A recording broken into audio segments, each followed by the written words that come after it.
Defining anger. Out of control. You are at the mercy of your anger. You need a new kind of relationship with your emotions, one where you run them instead of them running you. Maria Arapakis.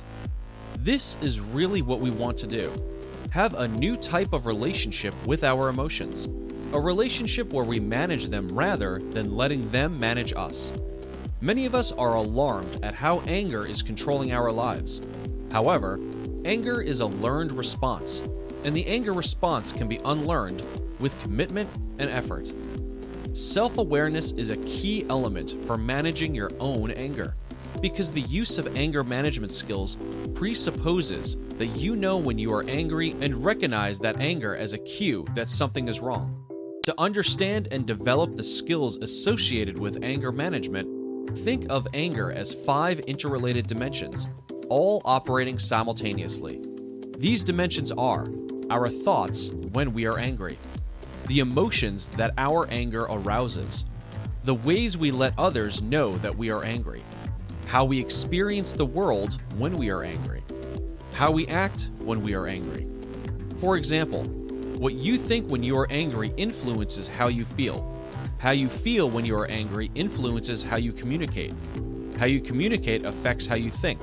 How you think affects how you behave. Can you recall a time when you felt angry? Close your eyes for a moment and recall a time when your anger flared. Can you recall the physical feelings that accompanied that anger? Some people will display anger in the same way that their family members do. Others will try to behave just the opposite when they make a commitment to do things better than their family did.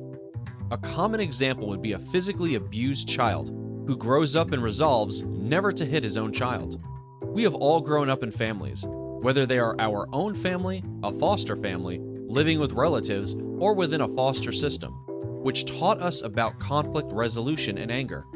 So, let's look at the case study, Selena's family. Selena's mother expressed her anger directly. She threw things like dishes or pots and pans. She also threw her children around the house. Selena's father never expressed his anger directly. He would become sarcastic and unresponsive, and disappear into the garage to work on his hobbies for the entire weekend. Selena grew up walking on eggshells, never knowing when her mother would fly into a rage, or when her father would retreat and become emotionally unavailable. Selena swore that she would never behave like her parents, but she has no idea how to respond to situations in her life. Her avoidance of normal, healthy anger and conflict can actually create unhealthy anger that will reinforce her own avoidance and perpetuate a cycle of poor anger management. In the workplace, we understand that anger expressed could mean that we get reprimanded, fired, or passed over for promotion. But what if we could learn how to turn our anger into something positive and become stronger at work because of it? Could we become more productive, more motivated, even more forgiving?